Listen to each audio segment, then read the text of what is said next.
नमस्ते दोस्तों। आज हम आपको एक ऐसी रहस्यमयी कथा सुनाने जा रहे हैं जो न सिर्फ आपके मन में उठते सवालों का उत्तर देगी, बल्कि आपके जीवन को एक नई दिशा भी दे सकती है। क्या आपने कभी सोचा है कि स्वर्ग और नरक का असली हकदार कौन होता है? क्या सिर्फ पाप और पुण्य ही तय करते हैं कि आत्मा कहाँ जाएगी, या फिर भगवान के पास कोई और गुप्त मापदंड है? आज इस कथा में स्वयं श्री कृष्ण ने नारद मुनि को बताया वह रहस्य, जिसे जानने के बाद आपका दृष्टिकोण ही बदल जाएगा। बहुत समय पहले की बात है। एक बार नारद मुनि वैकुंठ धाम में भगवान श्री हरि विष्णु की स्तुति कर रहे थे।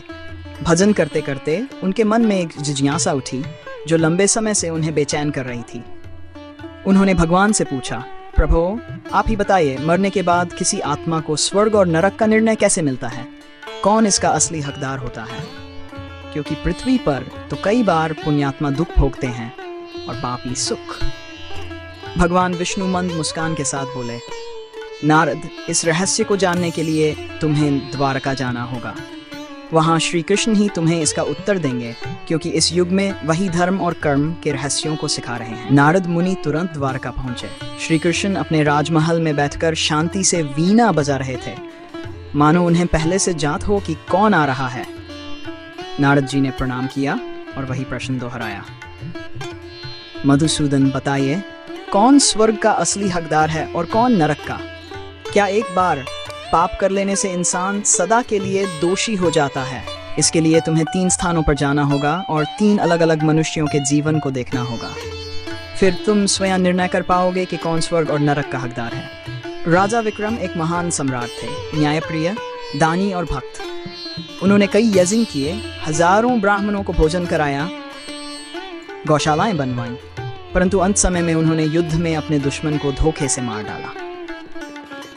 दूसरा व्यक्ति संत माधव। संत माधव जीवन भर गरीबों की सेवा करते रहे, झोपड़ियों में रहे, भोजन का एक अंश हमेशा जरूरतमंदों को देते, लेकिन मृत्यु से पहले एक स्त्री पर गलत दृष्टि डाल दी थी, जिससे उनका अंतर्मन अशांत था। तीसरा व्यक्ति चोर अर्जुन। अर्जुन जन्म से ही चोर था, जीवन भर चोरी करता रहा, लेकिन एक दिन वह एक मंदिर में गया और वहां उसे ऐसी अनुभूति हुई कि वह रो पड़ा। उसने अपने सारे गुनाह स्वीकारे और आखिरी 7 साल सेवा में बिताए। नारद की उलझन। नारद मुनि ने तीनों जीवन देखे, वे सोच में पड़ गए। प्रभु, विक्रम ने तो कई पुण्य किए पर अंत में पाप किया। संत माधव का जीवन पुण्य में था पर अंतिम समय में चूक गए, और अर्जुन ने जीवन भर पाप किया पर अंत में सुधर गया। अब मैं निर्णय नहीं कर पा रहा कि स्वर्ग का असली अधिकारी कौन है। श्री कृष्ण मुस्कुराते हैं और कहते हैं, नारद, यही तो धर्म का सबसे बड़ा रहस्य है।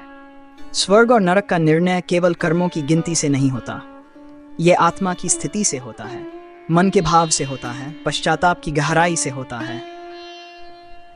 राजा विक्रम ने जीवन भर पुण्य किए, लेकिन अंत में छल किया और उसमें कोई पश्चाताप नहीं था। संत माधव जीवन भर पुण्यात्मा रहे, पर अंतिम क्षणों में उनका मन विकार से भर गया और उन्होंने अपने दोष को स्वीकार नहीं किया। पर चोर अर्जुन ने आत्मा से पश्चाताप किया, उसने अपने पाप स्वीकारे, प्रायश्चित किया और अंत में एक निष्कलंक हृदय लेकर गया। इसलिए नारद, स्वर्ग का हकदार वही होता है जिसका अंत समय शांत, निर्मल और पश्चातापयुक्त होता है, और नरक में वही जाता है जो अपनी भूलों को कभी नहीं स्वीकारता। तो दोस्तों, ये कथा हमें एक बहुत गहरी बात सिखाती है। केवल अच्छे कर्म करना ही पर्याप्त नहीं, बल्कि सच्चा पश्चाताप, अंतर्मन की शुद्धता और अंतिम क्षणों की चेतना वही तय करती है कि आत्मा कहाँ जाएगी। स्वर्ग और नरक कोई स्थान नहीं, बल्कि आत्मा की अवस्था है, और वही उसका असली हकदार बनाता है। अगर आपको ये कहानी पसंद आई हो तो इसे जरूर शेयर कीजिए और कमेंट में बताइए, आप किसे स्वर्ग का अधिकारी मानते हैं?